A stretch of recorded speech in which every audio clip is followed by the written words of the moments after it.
Welcome to the Wounds of the Faithful podcast, brought to you by DSW Ministries. Your host is singer, songwriter, speaker, and domestic violence advocate Diana Winkler. She is passionate about helping survivors in the church heal from domestic violence and abuse and trauma. This podcast is not a substitute for professional counseling or qualified medical help. Now, here is Diana.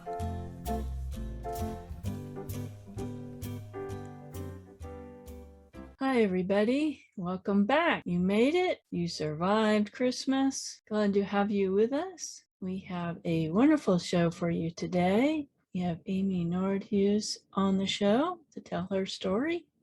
And after we hear her story, she has a lot of valuable information that I think will help you. So I hope you've been enjoying our guests so far, our musical guest last week for our Christmas episode, Christmas with Jesus. So be sure to check that out if you didn't listen to it. It's a wonderful song. So I had to redo my intro today because when I was editing, I realized that there was some thumping noise that I have no idea what it was.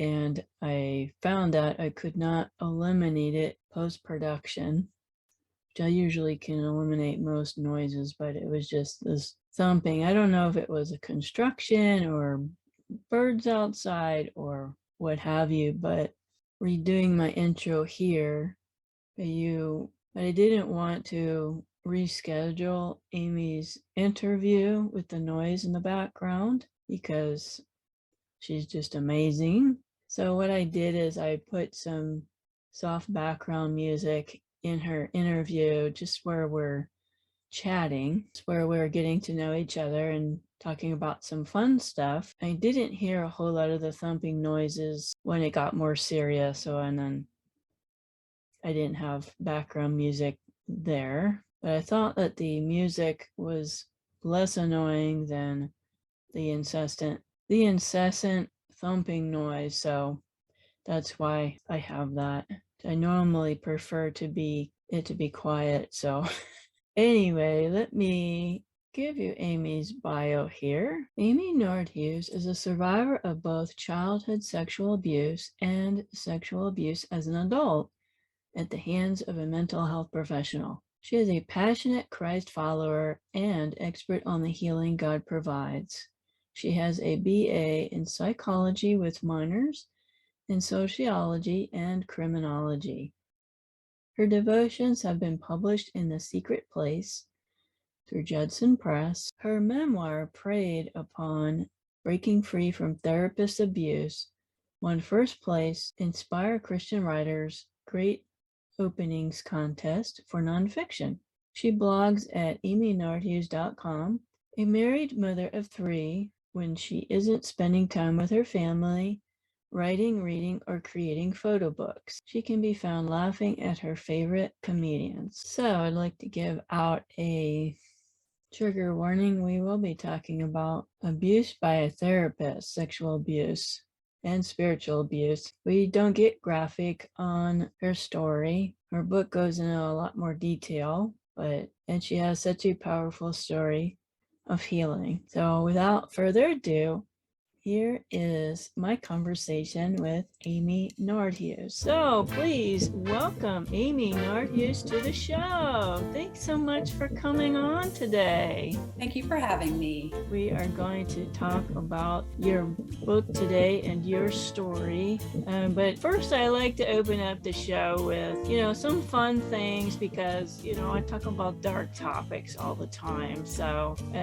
talk about your family first. You got a horse named Chip. You have 4 dogs, a cat, 3 sugar gliders. We used to.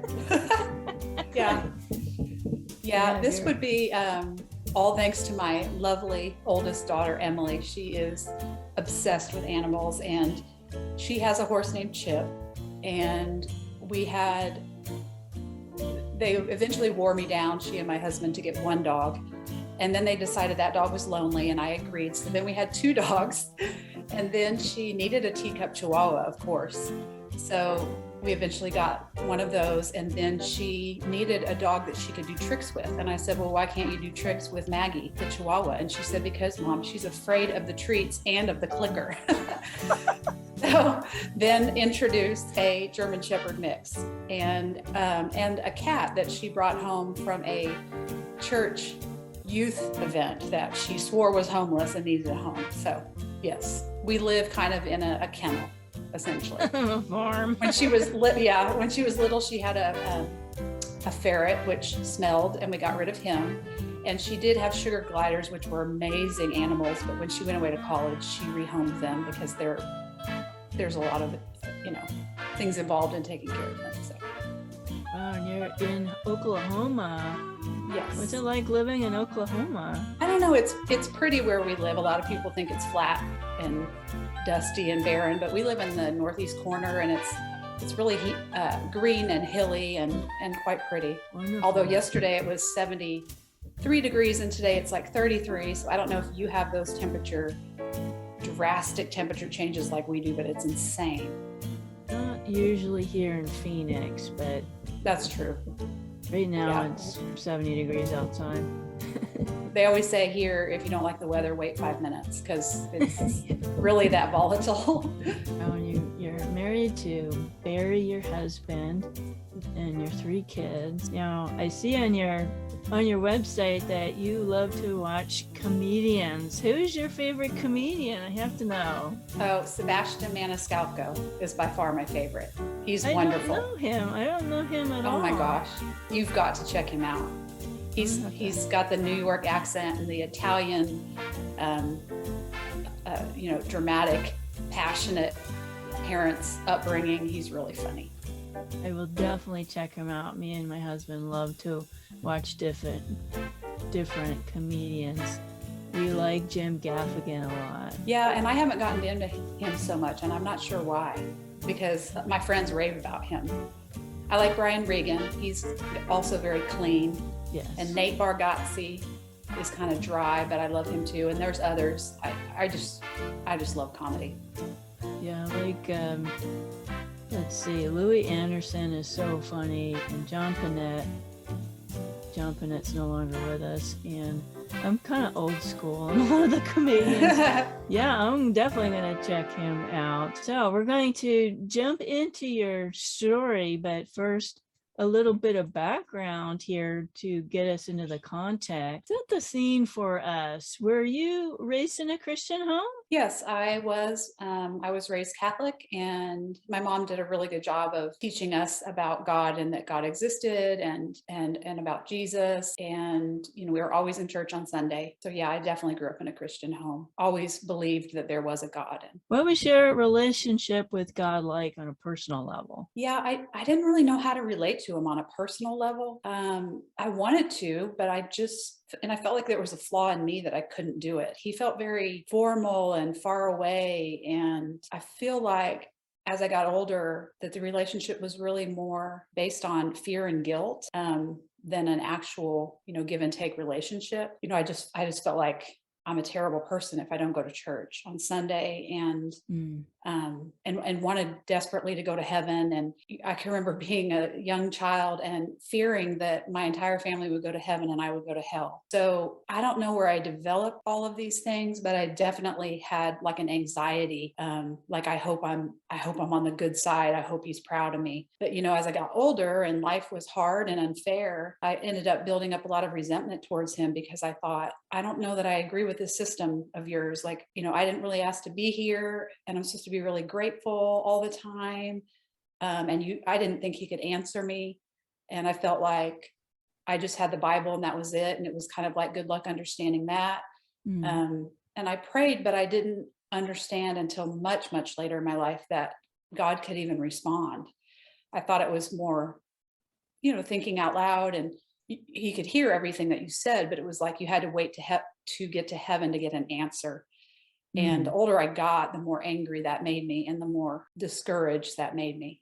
I know otherwise now, but that was kind of my growing up I suppose you're going to get into when that changed for you. Yeah. Absolutely. And that's really hard growing up and There having were all so those many fears. and there were so many rules, and it just didn't make sense to me. And sometimes I chuckle now that God was more of a formal gold-plated chalices, crystal God, and I was more of a paper plates, Dixie cup kind of girl. Oh. And it was just like I felt just like out of place, even in church. Like, it's a very common feeling. Yeah, I think that.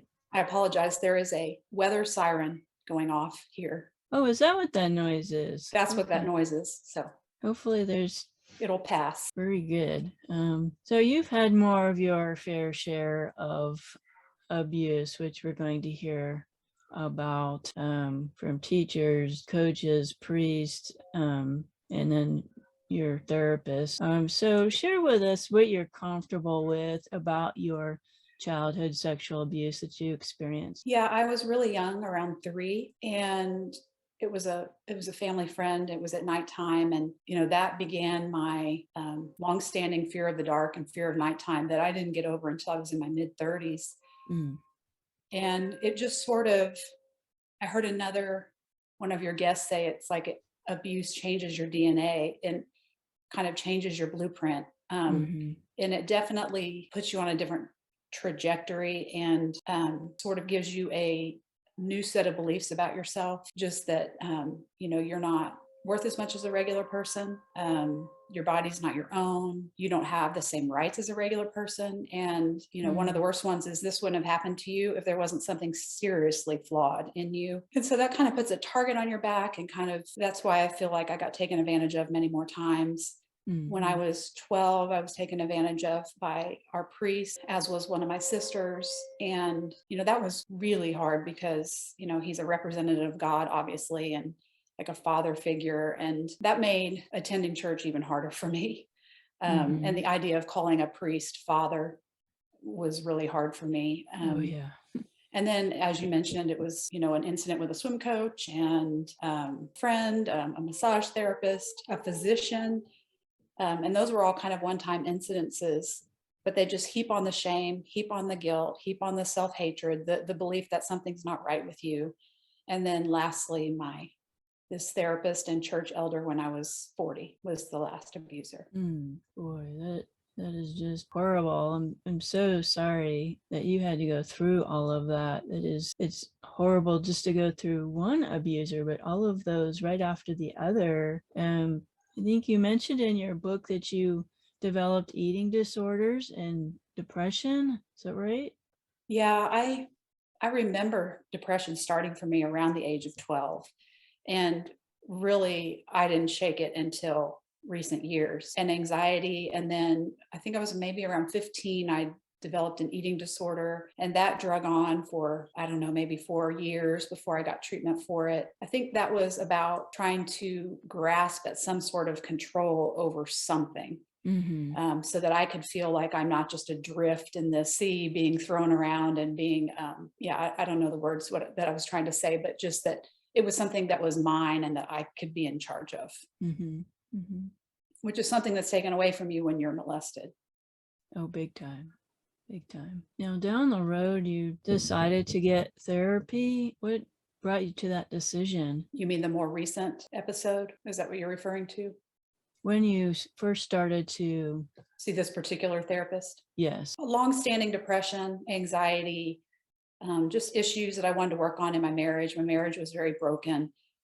Issues surrounding parenting, and just these kind of long-standing sexual abuse related issues. I started attending a Celebrate Recovery in 2012 and met a lot of great people. And that's when my relationship with God became more of a personal relationship. And this therapist was highly recommended. He was a church elder, and I really recommended my pastor. I really respected my pastor, and the pastor's wife recommended this doctor and therapist. So a friend actually had an appointment that she didn't need and could tell I needed it and offered it to me, and literally drove me to his office and sort of said, hi, I don't need my appointment, but she does. And he just took me in like that, which made me feel embarrassed a little bit, but also a little bit indebted to him, like, thank you. So that is how it began. and why I ended up there. Wow, I know a lot of people don't even know how to find a therapist. And, how could you just, back in my day, we had the Yellow Pages. You just go in there and pick somebody that looked promising and you didn't know what you were going to get. But you were recommended to go to this therapist. Oh, yeah. These friends of mine that just raved about him, that he was just the greatest and sweetest. And he was on the prayer team I started to attend the church that hosted the Celebrate Recovery, where he was an elder and he was on the prayer team. And so, yes, he came highly recommended. So you started going to therapy with this fellow. And I know from the book that he started the grooming process immediately. How did he establish trust with you? That's a good question. I think I gave him a lot of trust right off the bat based on the people that trusted him, such as my pastor and his wife and different friends. But I still was reserved and anxious, as you are when you start seeing a new therapist. And I think it was just his kindness and the consistency of the relationship, and just knowing I had this, I thought, safe place that I could go to every week where somebody wanted to know me and wanted to hear about my week and who wanted to support me and lift me up. And I didn't realize I had such a void, in that area in my life that when he filled it, it was just sort of intoxicating, like a drug that I needed, So I became attached to him pretty quickly and became attached to that sort of attention and, just feeling known and heard and all the things that we all need. And then he, kind of upped the ante by making me feel special eventually. And that really, struck a chord with me that, sort of an old childhood need, maybe, I don't know, but it became something that I desperately wanted more of. Most people associate this with children falling for this. But how old were you again when you I was 40. You were 40 and you were already married. Yep. Yeah. And did you feel that something was off somehow at all in the beginning?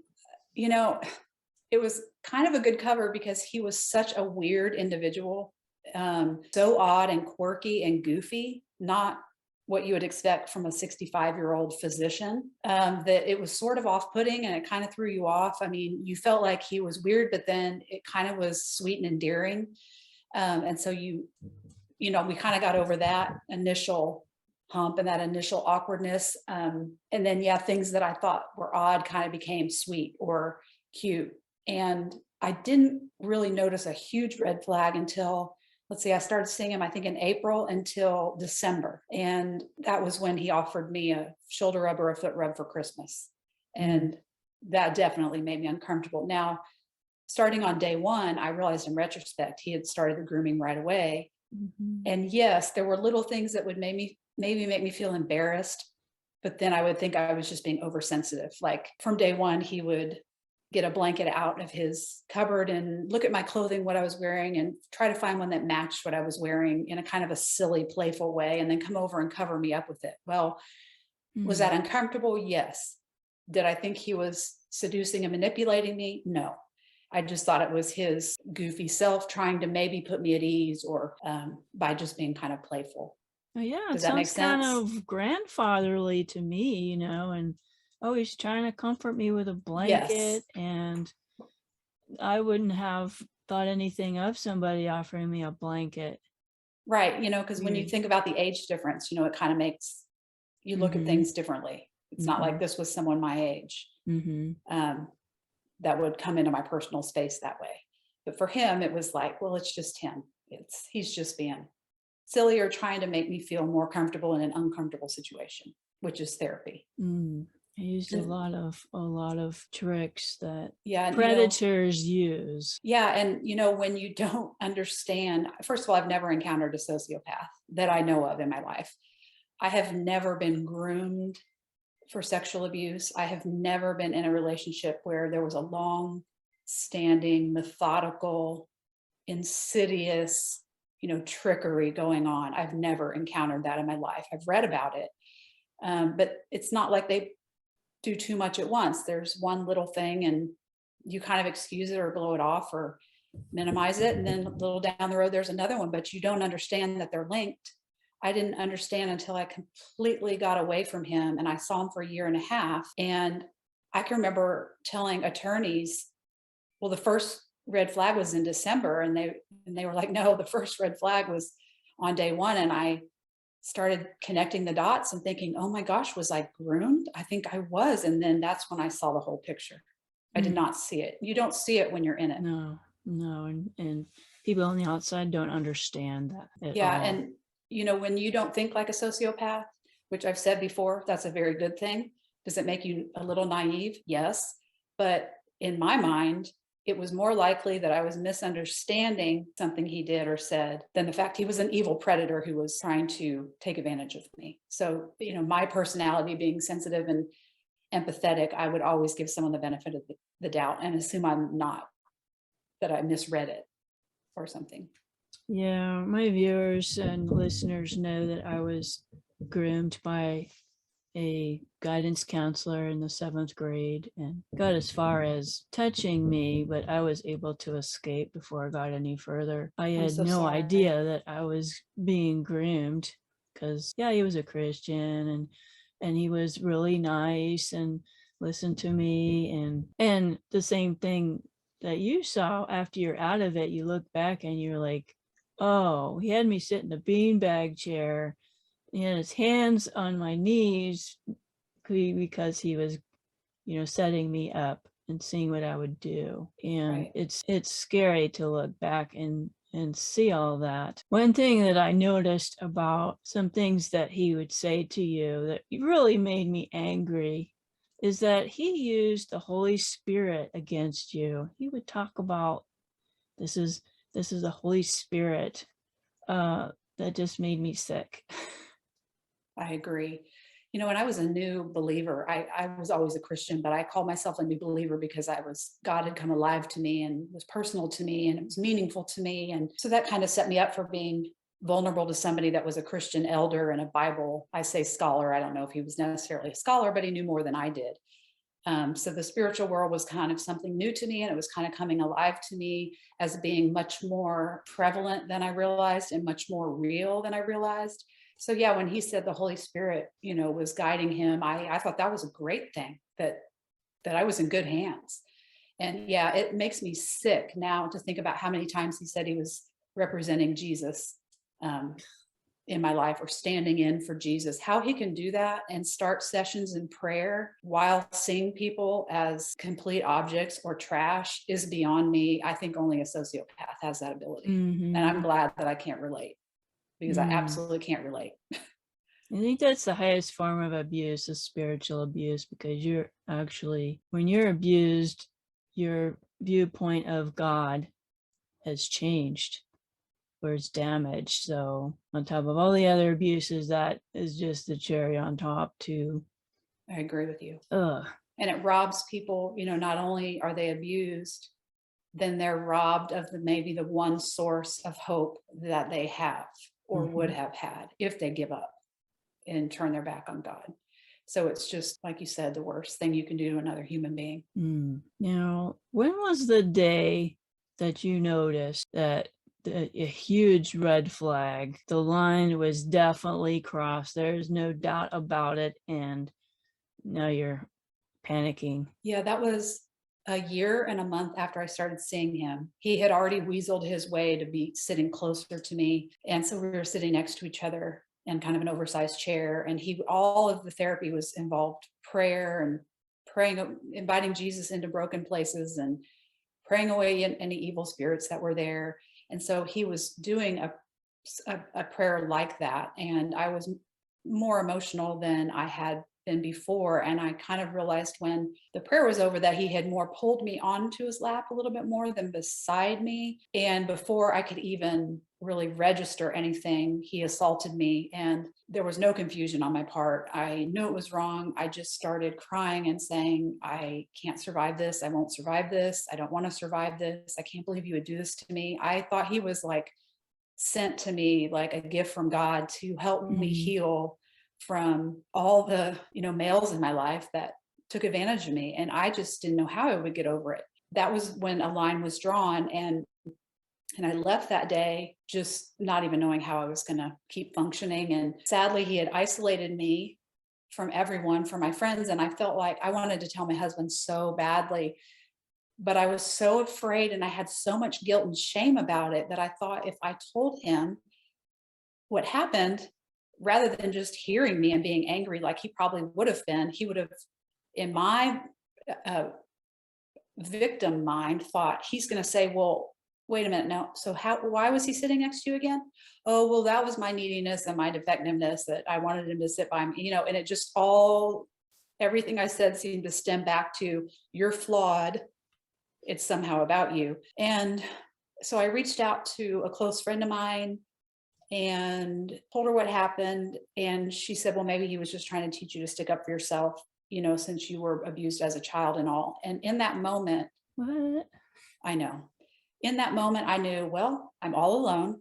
I'm not telling anyone else. There isn't anyone else that can help me. If she's not going to help me, and she knew me really well and knew him really well, then I don't know who else I'm going to talk to, because at least she understood what it's like to see a therapist, etc. And so I just told myself, well, you're going to have to do it all on your own. And so then that left me with the doctor, the only one that I had to turn to. So when he called me that weekend and eventually asked me to come in his office, I felt like, well, it's the least that you can do after what you've done to me. And I went there nervous and afraid, but he managed to produce one tear and tell me that he had just wanted me to feel loved. And fill in the blanks, he didn't mean to cross the line, but he just wanted me to feel loved. And I immediately, I don't know, a flip was switched in me, and I heard myself go from saying, I can't survive this, I just want to die, to I'm so sorry, I'm so sorry. So I took all the blame and started apologizing to him as if, had I not been so broken or needy or whatever, and I had not, liked that he sat next to me, then he clearly wouldn't have slipped up and done something like this. And they're masterful at making you think that you made the decision for them to sit next to you, which I didn't. But I felt so much shame about liking the physical nurturing, nothing sexual, just him sitting near me. Then I thought that was so shameful and so pathetic about me that I didn't want anyone to know that part. And I had to tell them that part to tell them what he did. So, that's how perpetrators keep their victims trapped, is that they know that there's some piece of it that makes us feel ashamed, or some piece of it that we can't untangle. Like, where does the fault lie? And they know that. So sadly, to finish that story, I eventually went back because I had nowhere else to go. Yeah, people who have not been abused by people with a power differential do not understand how paralyzing it is to a victim, even as an adult. Yeah, I was so attached and I needed support, and there was nobody else in my world left. He was the only one left because, I thought, who's going to understand this weird therapy that we do? Like, I don't want to tell anybody how, but I thought it was blessed by God, and it was a good thing, and that there were, legitimate spiritual breakthroughs happening, but I certainly didn't want to really talk about it with anybody else. So he had me so isolated that I thought, well, he feels so guilty, he'll never do it again. And again, that was my interpretation. He didn't feel a bit of guilt, but I thought, well, if I had done that to somebody, I would just be devastated and filled with guilt, and I would just want nothing more but to make it up to them. So that is what I gave him. I gave him, the view through my own lens. Does that make sense? Yes. Again, didn't know he was a sociopath, so could only assume that he feels like I would feel. Oh, he had so many layers, like an onion, and he just peeled them all back. Every trick in the book he used. Yes. And you had so many needs, and you were so vulnerable, and you didn't have a chance because there wasn't anybody else helping you. And there could have been, but if my closest friend didn't get it, I wasn't going to try anybody else, because she knew everything that had gone on since day one. She knew all the some things I didn't even know were red flags that I ran by her that I know now they're red flags, but she thought they were fine too. And I don't know. I couldn't handle the embarrassment of telling another friend, yeah, we were sitting close to each other, and yeah, he was kind of like a father figure, and yeah, I felt safe with him. I just felt like such an idiot. Now you did get out. How in Yeah. the world did that happen? Yeah. That was May. I got out the first week of July. So, he held off for a while after that assault because he had to, and then he eventually amped things back up.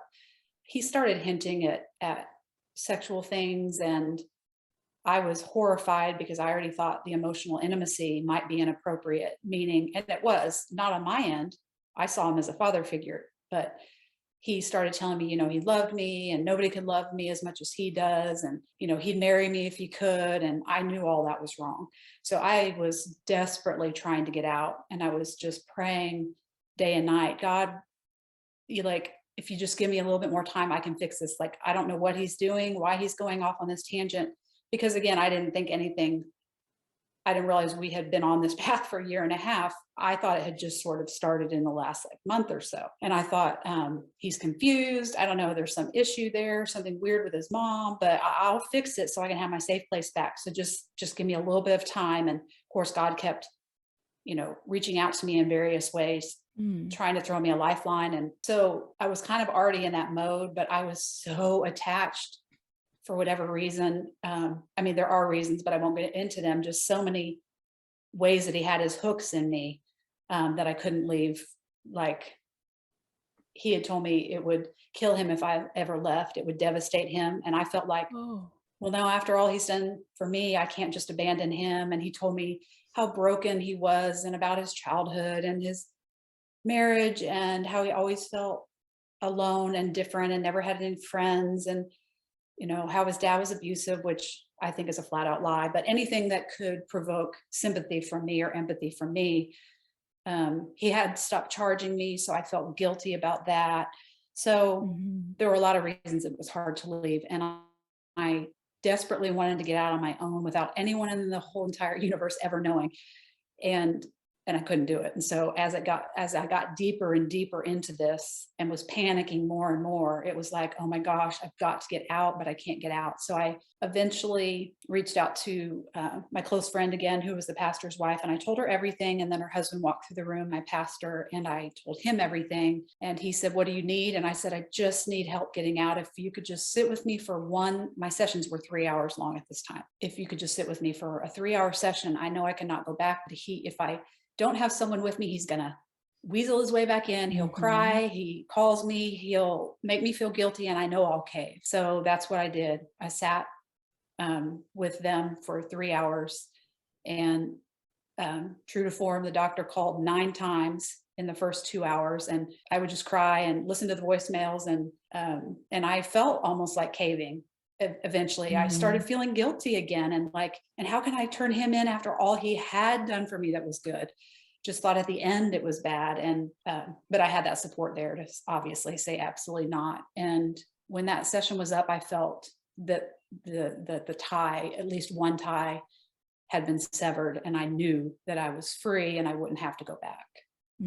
Thank God for your pastor and pastor's wife. You don't know how rare that is to have somebody that understood what you went through and would go alongside of you to help you. Thank God for them. Yes. Yeah. If, I don't know what he was thinking in his head, but he, acted as if he believed me, and he took action right away. He confronted him about a week later and obviously told him to step down as elder. Yeah. At the very least. Step one. Yeah. Man belongs in prison. Yes. Thank you. But sadly, churches, I felt like he stood by me, in the beginning and did the right thing, but then it goes into politically correct PR mode and damage control mode. And then next thing you know, the victim and the abuser are just sinners that are in need of help. And we just want to help you both get the help that you need. And it moves way far away from, like you said, a criminal who just committed a crime, and it turns into 2 broken souls in need of help. And that was just absolutely devastating and infuriating, because you're right, he belongs in prison.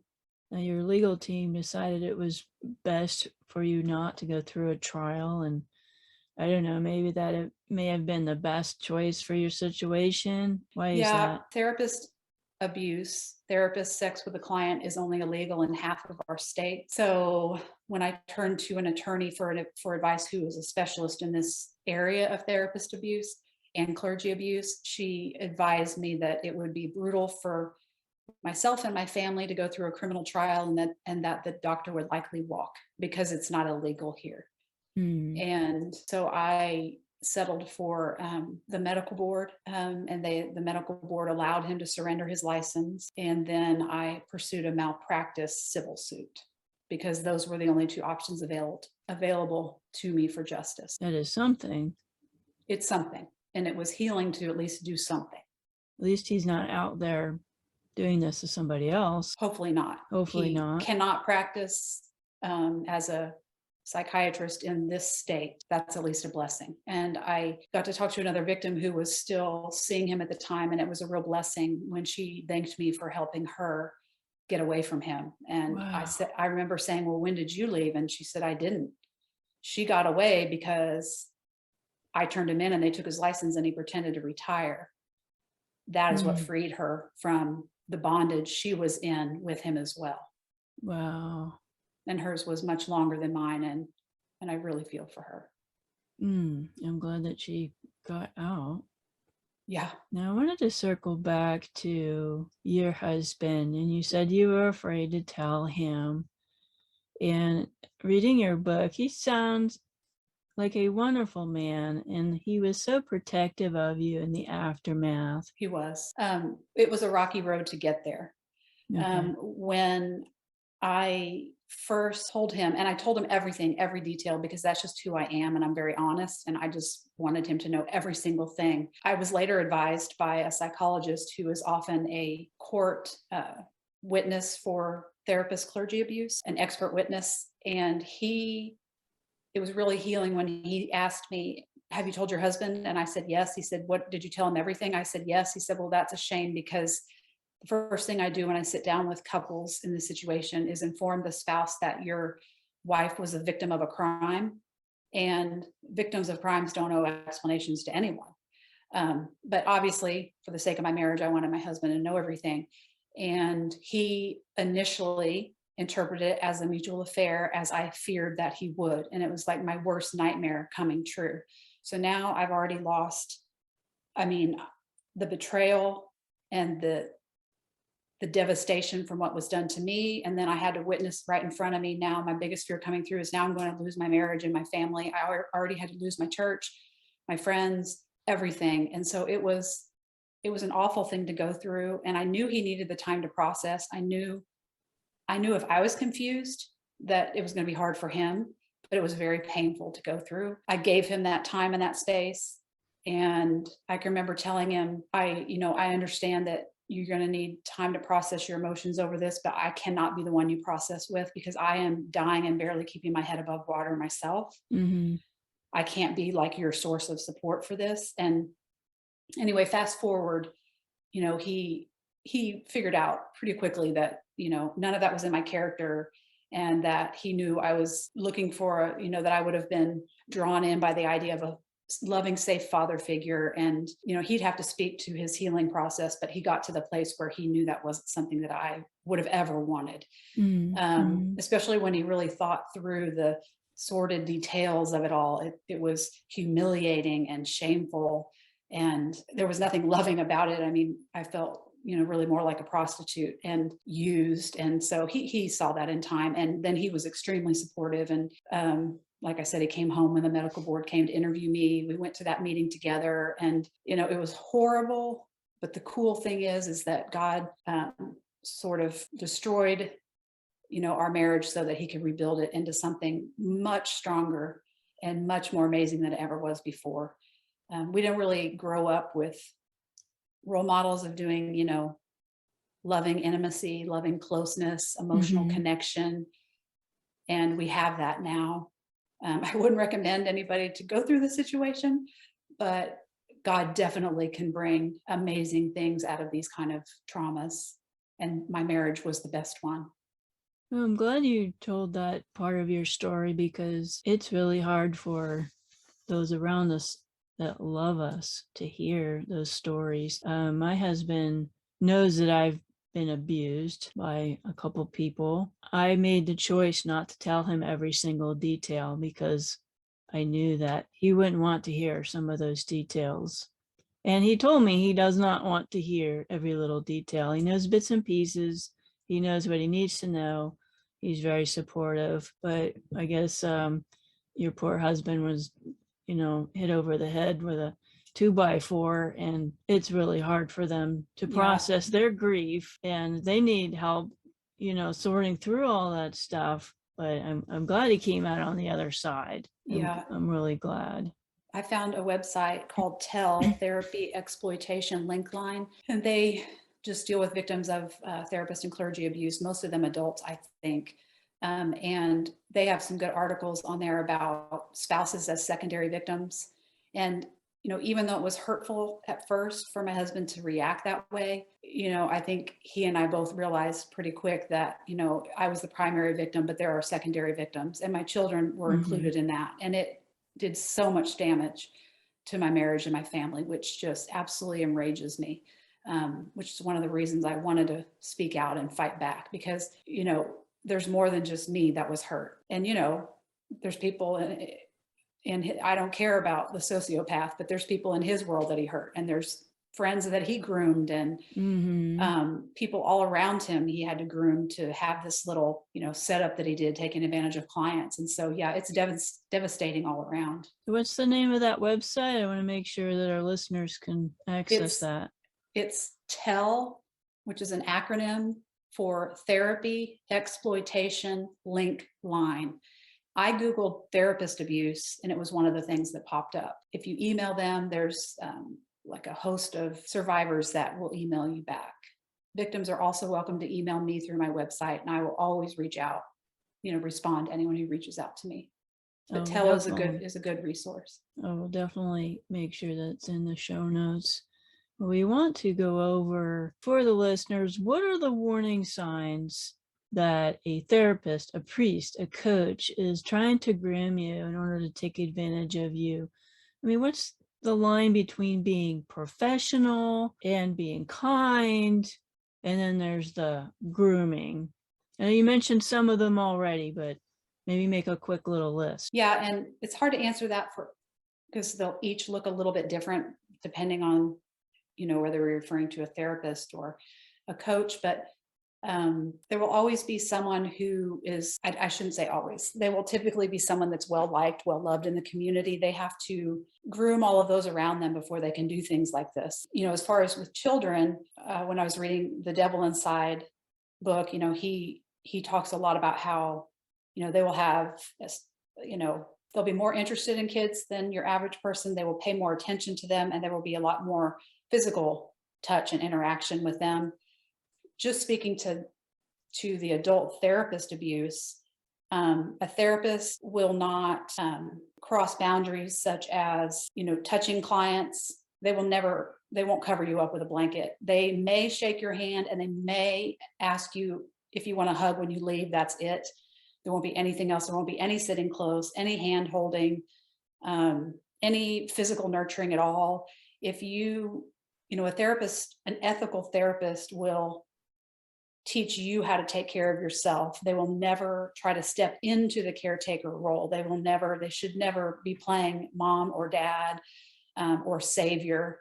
They should be helping you become stronger, not creating a dependency on them, like the nurturing and being available for phone calls or texts or emails anytime you need. An ethical therapist is not available to you 24/7. They should be available to you for 45 minutes once a week, and you should pay for your session always. You may go over, 15 minutes or something in a session, that's fine, but they'll never be more than an hour session. An ethical therapist won't share personal information about themselves, except little tiny details that might come up where they're trying to make a connection with you. But, of course, nothing that would make you feel sorry for them, because then they're no longer your therapist. Now you are responsible for them, and now you can't unload on them. Good one. They will always be an objective soundboard that, they should be like that person that you assume can handle anything and doesn't have any other life, so that you aren't burdened at all by anything they're going through. And then, it's fine to, it's a tough one on, you want your therapist to like you and you want to feel like they care about you so that you can open up more to them.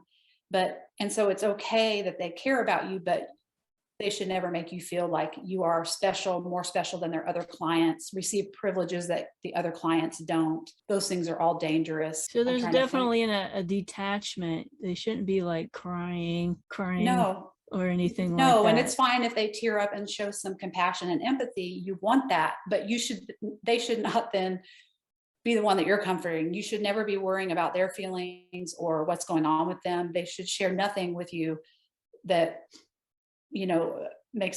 portrays them as broken in any way or needy. Nothing in that regard.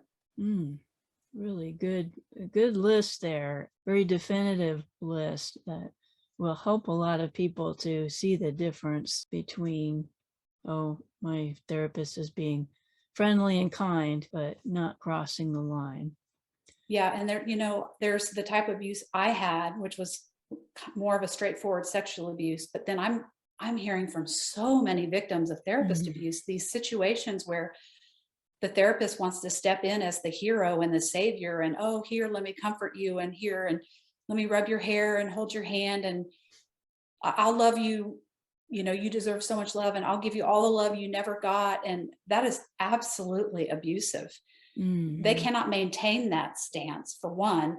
And eventually they're either going to abandon the client or, even just move away.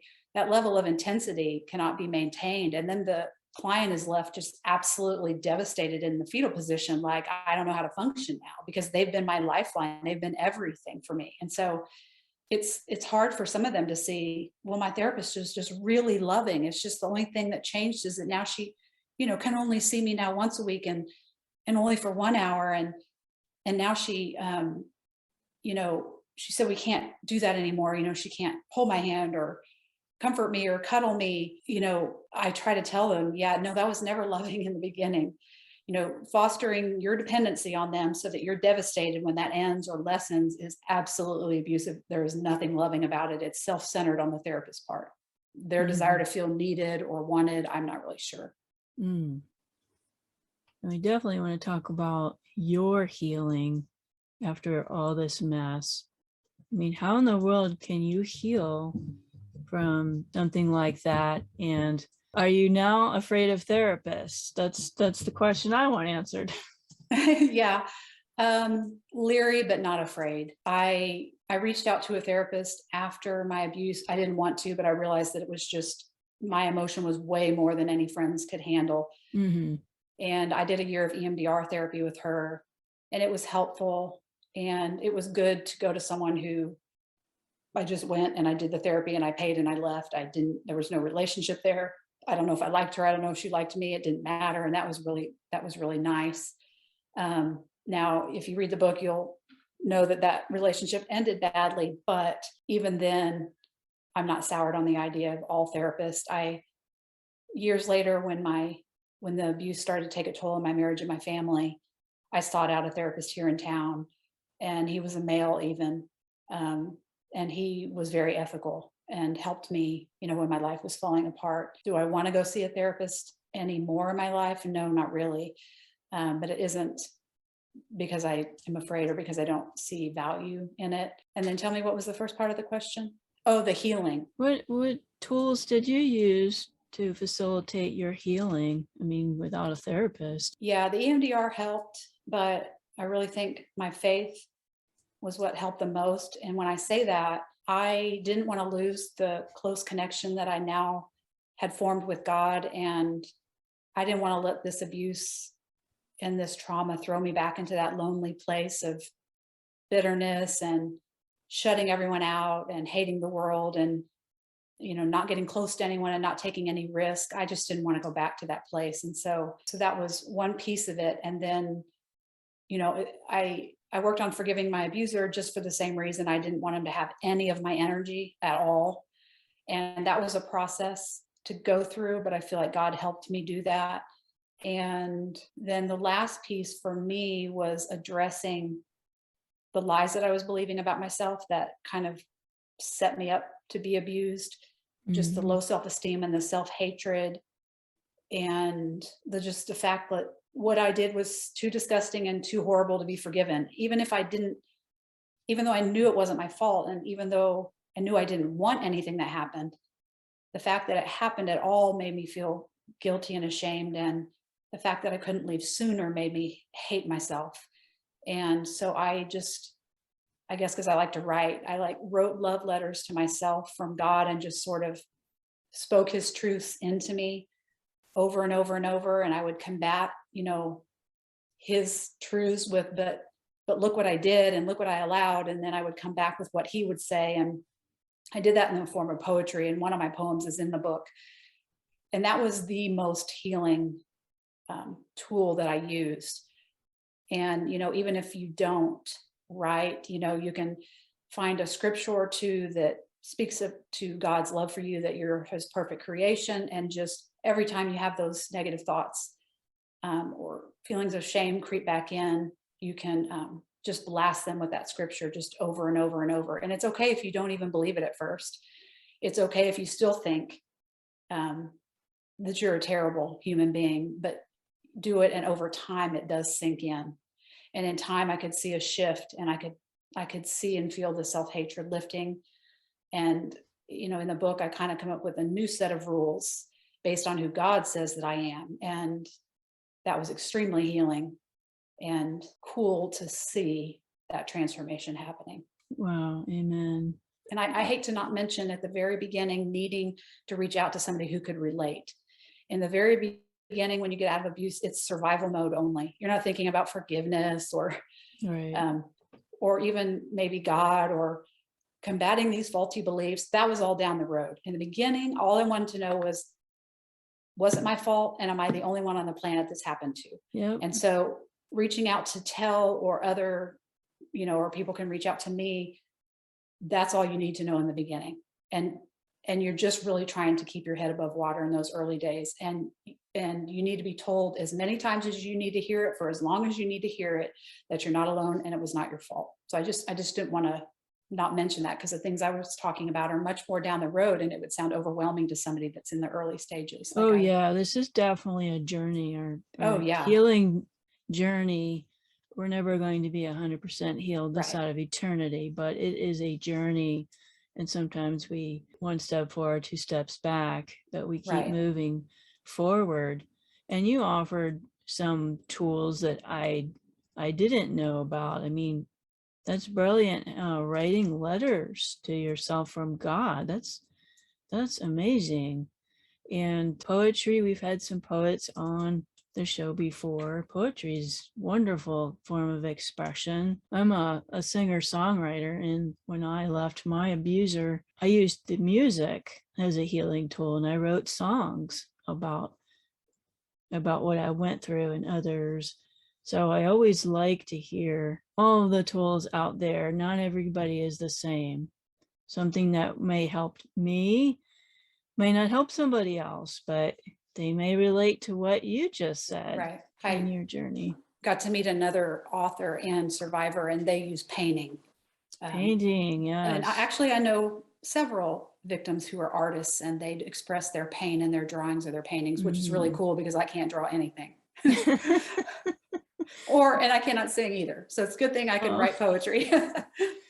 Yeah, I like to paint. I don't have time to paint, but painting is wonderful. I did one of those where you have a snack and you can go and paint something, and they teach you how to paint, and they have one that, is paired with wine or snacks. And those are fun. I did a painting of my dog who now passed away, and that was fun. I'm not like a huge, really good painter, but we all came up with pictures of our dogs, and it was relaxing, and it was fun, and something that we had to focus on and not worry about all the stuff outside for just an hour or two.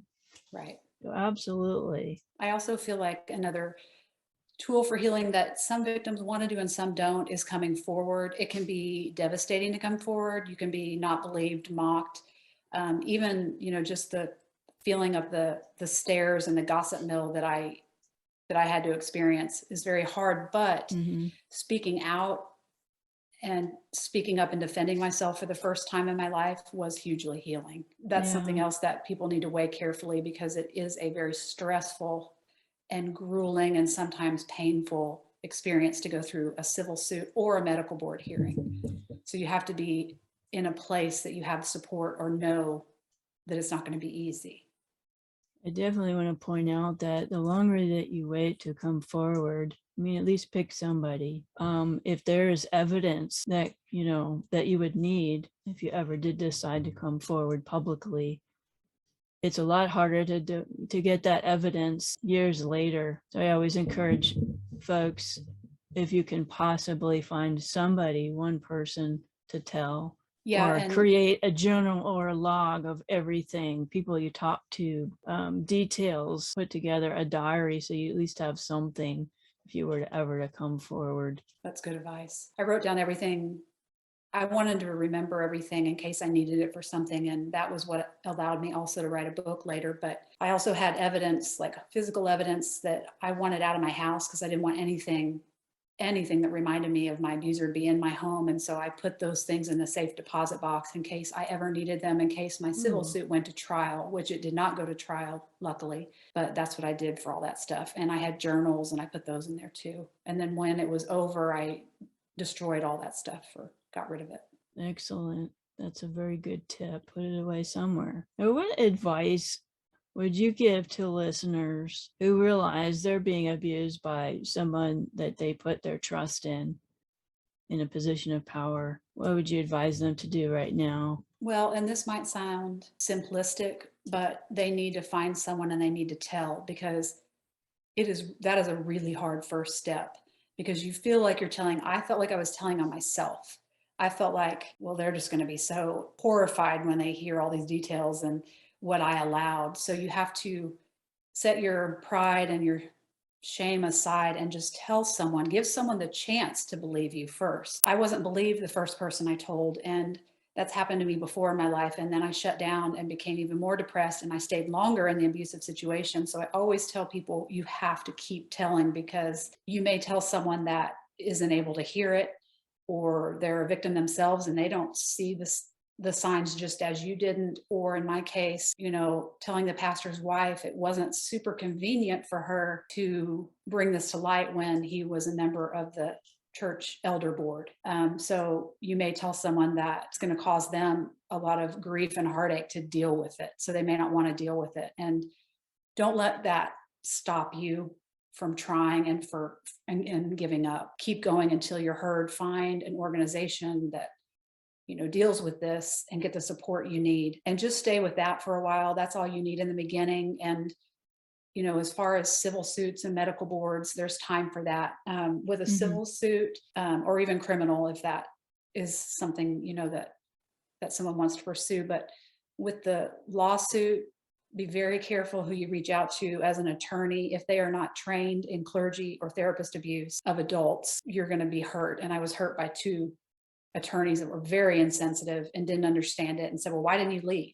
Oh. So make sure so that you're not re-traumatized, that you go to somebody that understands it, because they will support you and get you and hear you, stand by you and fight for you as you should be treated. So that was just like a hard thing I learned along the way. And like T.E.L.L has certain, they have attorneys on their website that specialize in therapist clergy abuse. It is a great resource.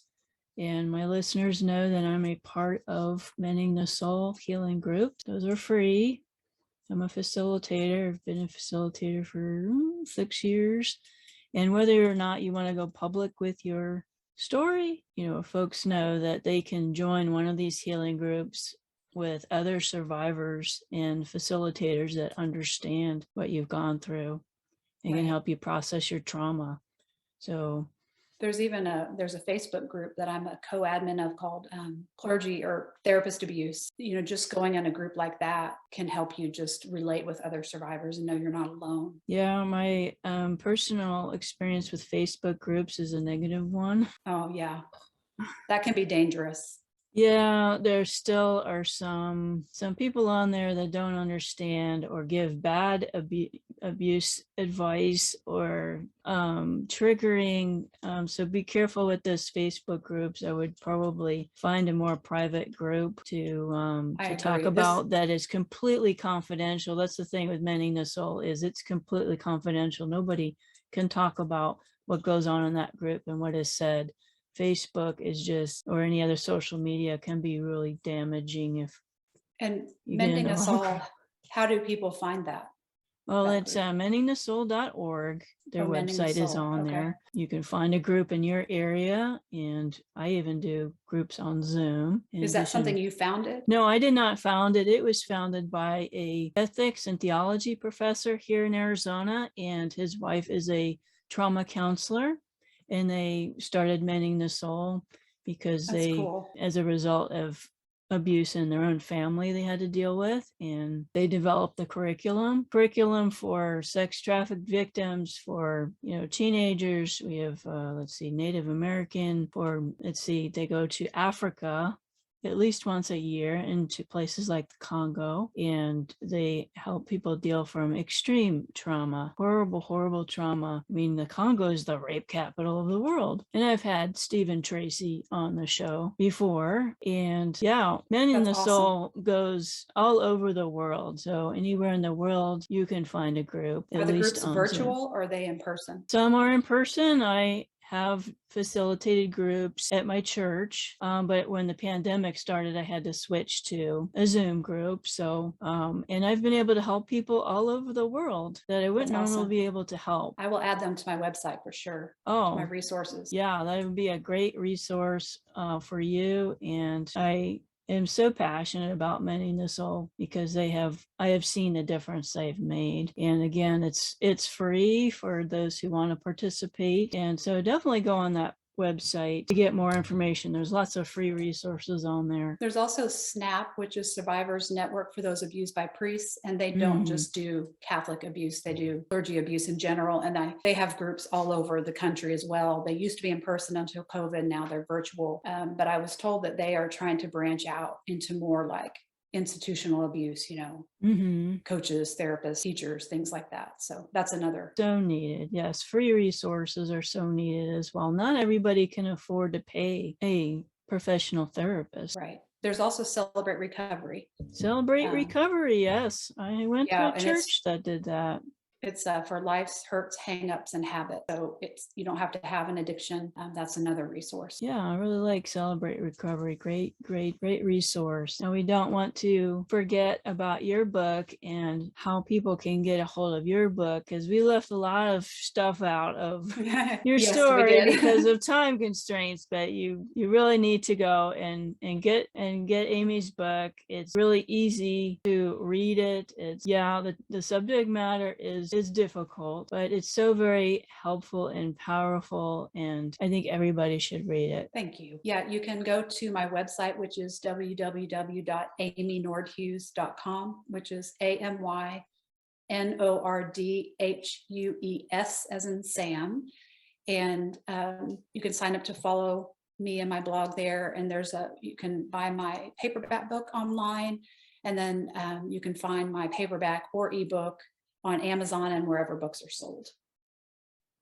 Awesome. I think it took me 2 days to read it, but I read pretty fast. You definitely keep our attention for sure. Thank you. I feel like it isn't just for people that have been abused by therapists. It's kind of got a wide-reaching theme that everybody could find something in it. We all probably know somebody that may be suffering from this. Yeah. And if we've read this book, we would be able to help somebody else.